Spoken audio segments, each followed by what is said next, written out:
A ver, 80 metros cuadrados, 2 o 3 habitaciones, 2 baños.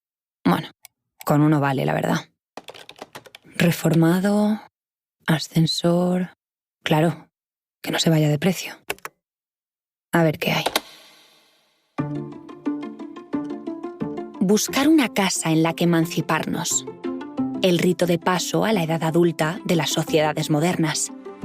La tarea empieza siendo ilusionante, pero a menudo termina convirtiéndose en una pesadilla. Alquilar piso es una odisea. Se alquila a cualquier rincón y a cualquier precio. Aunque el acceso a una vivienda digna es un derecho reconocido por nuestra Constitución, la realidad es que muchos ciudadanos, especialmente los más jóvenes, se enfrentan cada día a grandes dificultades a la hora de encontrar la casa en la que les gustaría vivir. Más datos del día, en este caso el fuerte aumento del precio de la vivienda es lo que vamos a contar. En el primer trimestre del año ha aumentado un 8,5% respecto al año anterior. Es un dato que no se veía desde hace casi 15 años. Las barreras son aún más infranqueables para quienes además sueñan con adquirirla en propiedad. Comprar una vivienda sale cada vez más caro. Los precios suben al mismo ritmo que en el boom inmobiliario de 2007. El ahorro acumulado animó a buscar casas en 2021 y desde entonces los precios se han disparado hasta superar el 8%.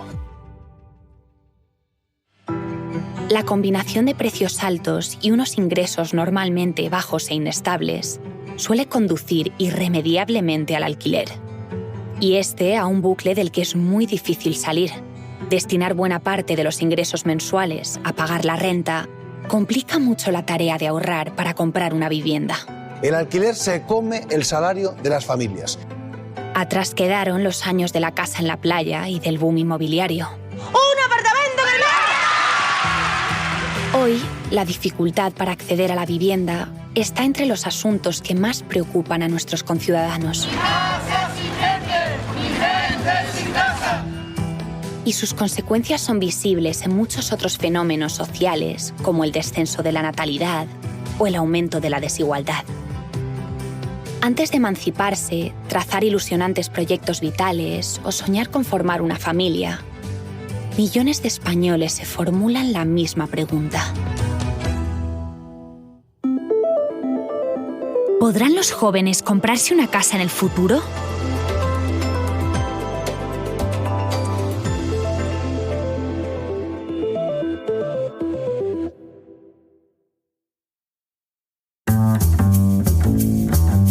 España es un país de propietarios. Seguro que lo has escuchado muchas veces. Y lo cierto es que los datos lo confirman. Aunque el número de españoles que vive de alquiler ha crecido mucho en los últimos años, nuestro porcentaje de población que reside en vivienda propia está entre los más altos de Europa.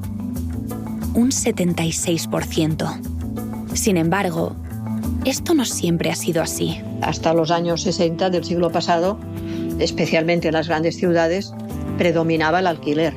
No es así en el ámbito rural, donde la propiedad es mucho más histórica, mucho más tradicional, ¿no?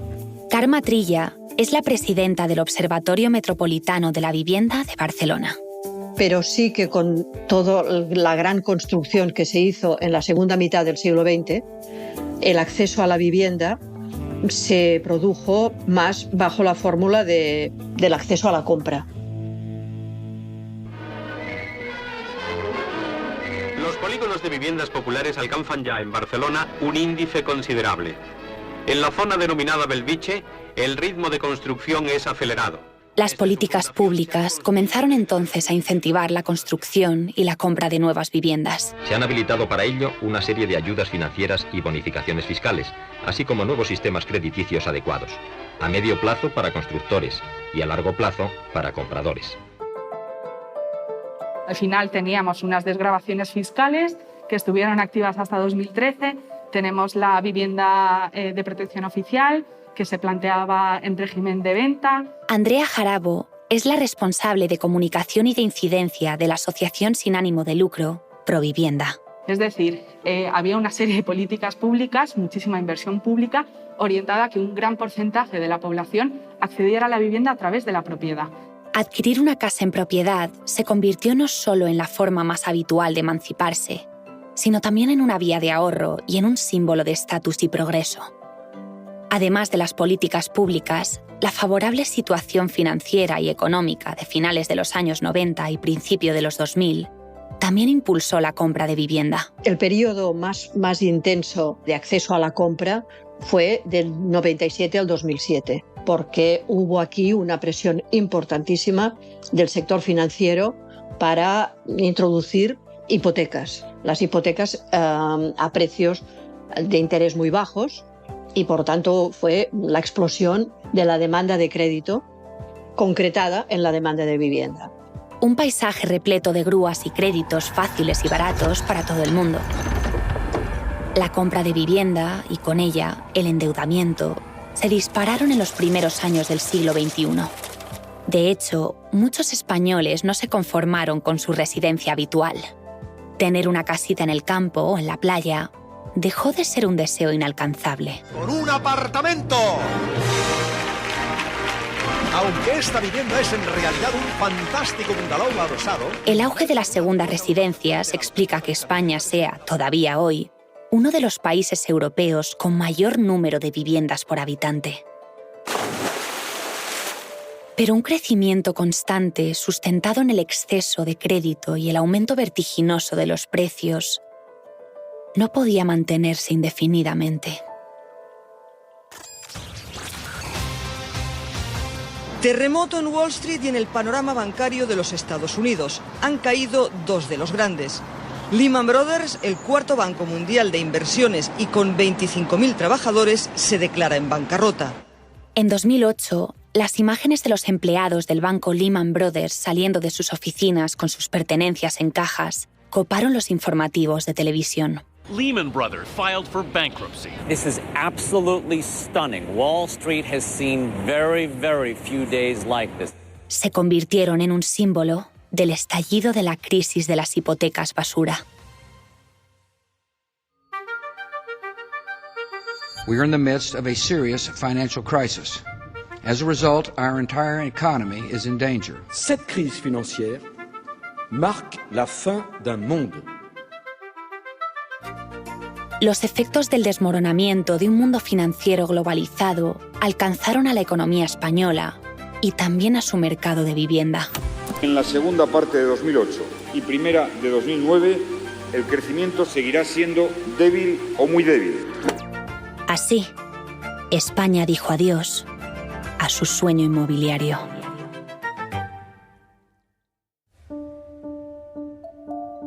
Acaba con una realidad que condiciona todo lo que ha pasado posteriormente, que es el gran aumento de los precios de las viviendas.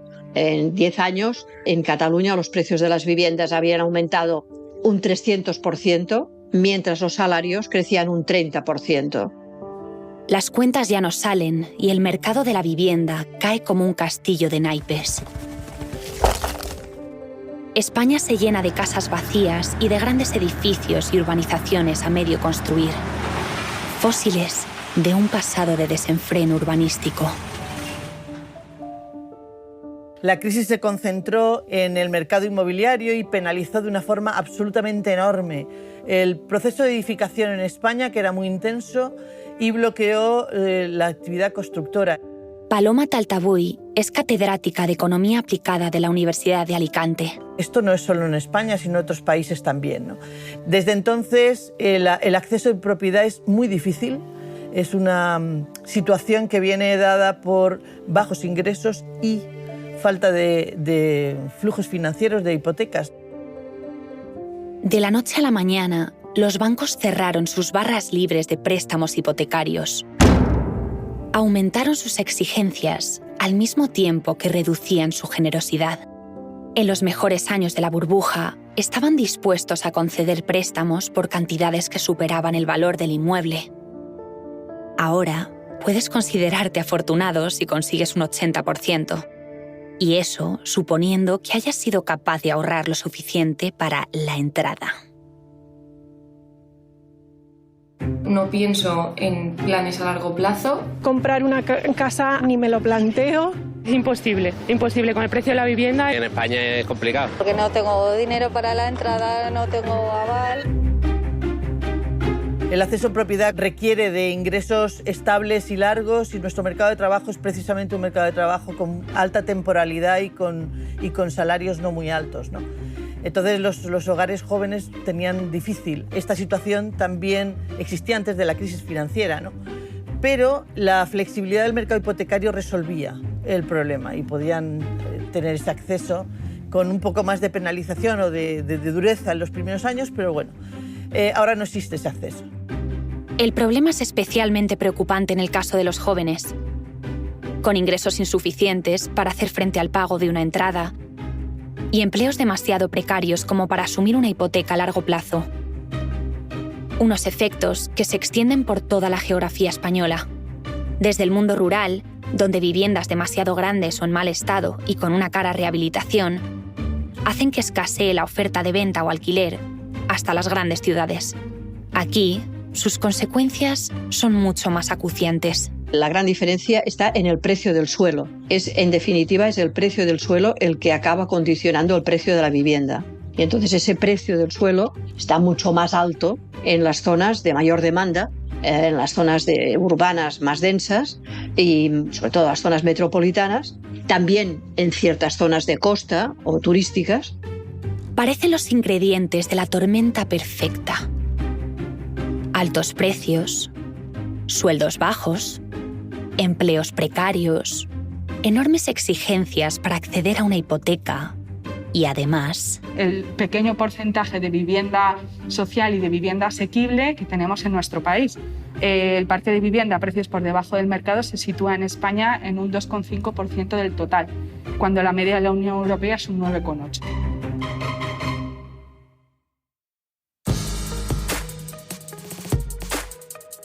La realidad es tozuda y ha terminado por imponerse a aquella vieja cultura de la vivienda en propiedad. Comprarse una casa ya no es la mejor inversión, sino más bien una utopía para muchos jóvenes que se ven obligados a elegir entre dos alternativas: quedarse en casa de sus padres o alquilar. Asistimos a esta cosa también bastante nueva en nuestro país, que es una muy fuerte demanda de alquiler, que choca con el hecho de que no hayamos producido vivienda de alquiler en 30 años. Y eso, evidentemente, se traduce en un aumento de los precios del alquiler. El alquiler tiene, sin duda, algunas ventajas. Mayor flexibilidad y libertad de movimientos. Pero como ocurre con la compra, no todo el mundo puede permitírselo. El informe del Consejo de la Juventud de España lo que dice es que un joven con un salario solo, tendría que destinar el 81,9% de sus ingresos a pagar la vivienda de alquiler, la media de España. Claro, esto es imposible, ¿no? Entonces esto nos lleva o que hay que compartir el piso o que hay que a fenómenos de hacinamiento o simplemente de no emanciparse porque no pueden, ¿no? Los expertos recomiendan dedicar al pago del alquiler un máximo de 30% del salario. Sin embargo, 1 de cada 3 españoles destinan más del 40%. Es uno de los porcentajes más altos de Europa.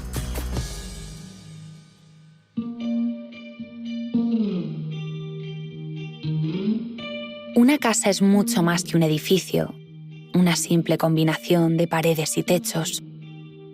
Una casa es un hogar, un refugio y el espacio en el que empezar a construir el sueño de la vida adulta. Por eso, la dificultad a la hora de acceder a la vivienda tiene efectos que permean muy profundamente en nuestras sociedades.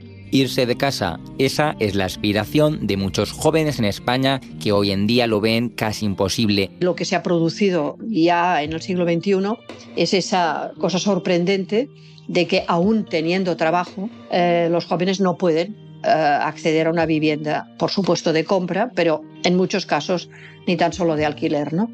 Debido a esa discrepancia en el crecimiento de los precios respecto de los salarios.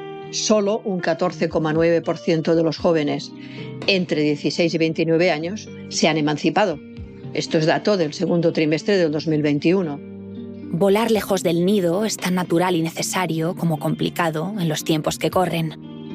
Los jóvenes en España están entre los europeos que más tardan en abandonar la casa de sus padres. Y ese retraso tiene consecuencias a varios niveles.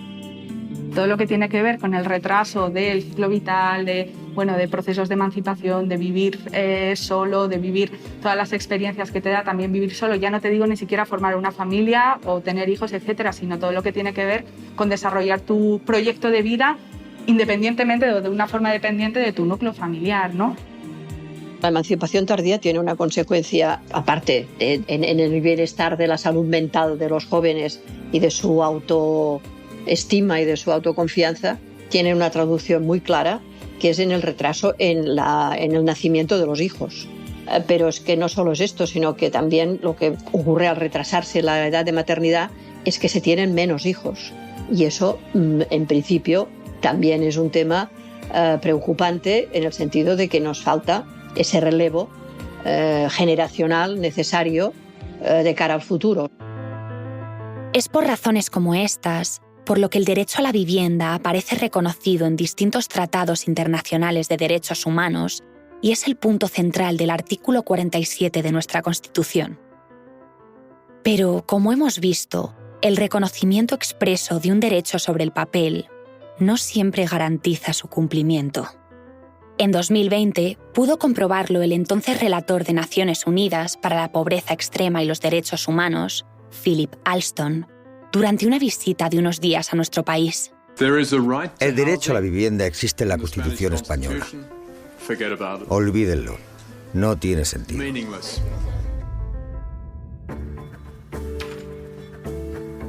Mientras no abordemos reformas que mejoren notablemente las condiciones de nuestro mercado laboral y corrijan algunas de las deficiencias del sector inmobiliario, acceder a una vivienda seguirá siendo muy difícil en el futuro. El alquiler continuará creciendo como alternativa más accesible. Y en el caso de la compra, aparecerán fórmulas diferentes a las tradicionales, como la propiedad temporal o compartida. Comprando en la propiedad compartida solamente un porcentaje de la vivienda, llámese un 5%, llámese un 23%, llámese un 84%, es decir, lo que tú tengas o te presten de manera sostenible, ¿sí? Y por el resto pagas una contraprestación dineraria y eres propietario de todos los efectos, no tienes un casero. Sergio Nassarre es director de la Cátedra UNESCO de Vivienda de la Universitat Rovira i Virgili. Y por otro lado, la propiedad temporal te permite ser propietario por un número de años. Es mucho más barato que alquilar, porque los tipos de interés siguen siendo mucho más bajos que los rendimientos que los caseros esperan obtener de sus alquileres. Y además, si te mueres o si lo quieres vender, si te quieres marchar, lo puedes vender, lo puedes dar en herencia, etcétera, etcétera. Todo eso no sucede con el alquiler. Otro de los modelos que podrán crecer en España será uno que ya está extendido en otros países europeos, sobre todo como una opción a las clásicas residencias de mayores. El cohousing.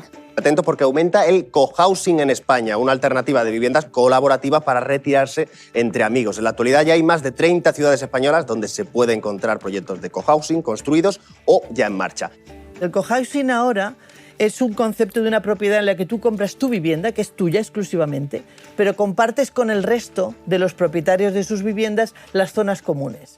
Y en zonas comunes se incluye, por ejemplo, las cocinas o algún tipo de servicios comunes para todos, ¿no? Que se presta de forma común.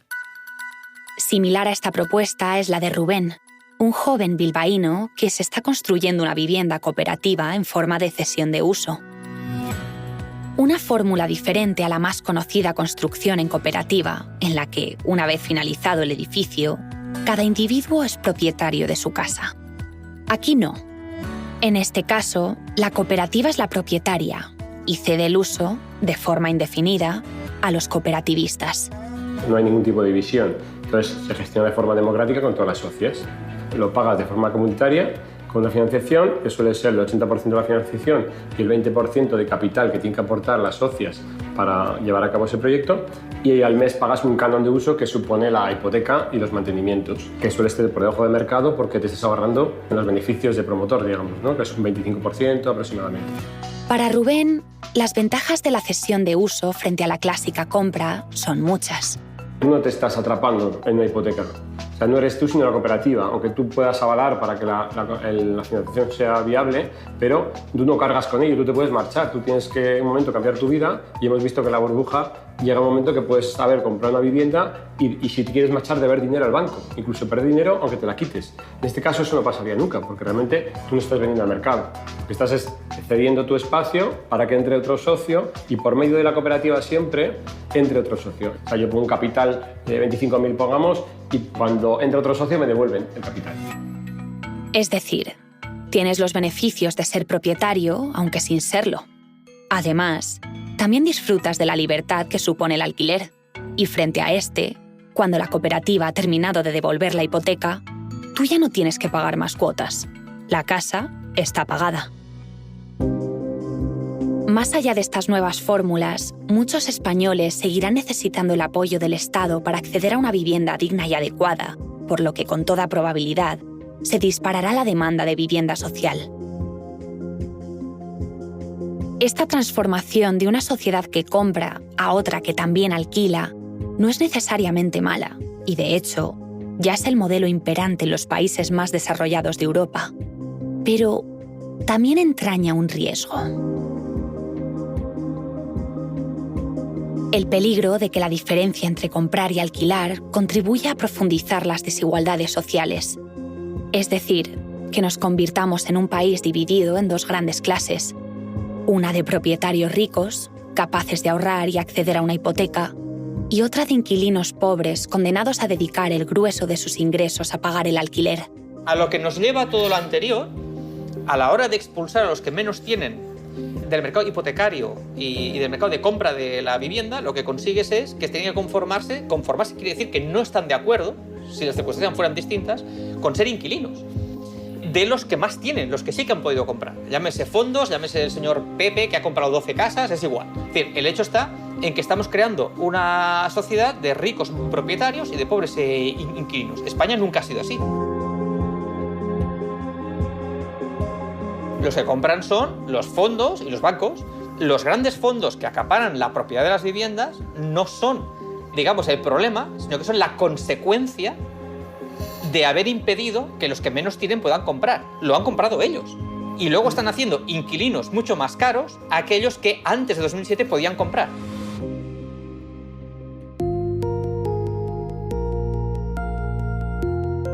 Esa desigualdad, que ya empieza a notarse a día de hoy, podría ser especialmente preocupante en el futuro, cuando un buen número de jubilados sin vivienda en propiedad tengan la obligación de dedicar una parte importante de su pensión a pagar el alquiler o la hipoteca.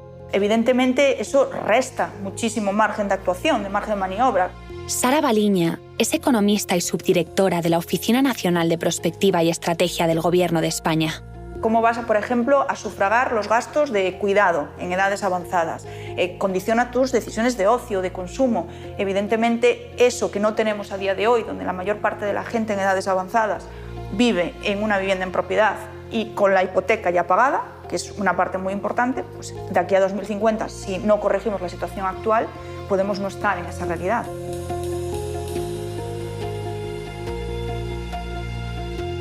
Pero debemos aspirar a un futuro en el que los jóvenes puedan decidir libremente si emanciparse o seguir unos años más disfrutando de la comodidad de la casa de sus padres. Un futuro en el que entrar en un portal de compraventa y alquiler de viviendas no suponga un ejercicio de frustración y desánimo, uno del que los relatores de Naciones Unidas puedan enorgullecerse.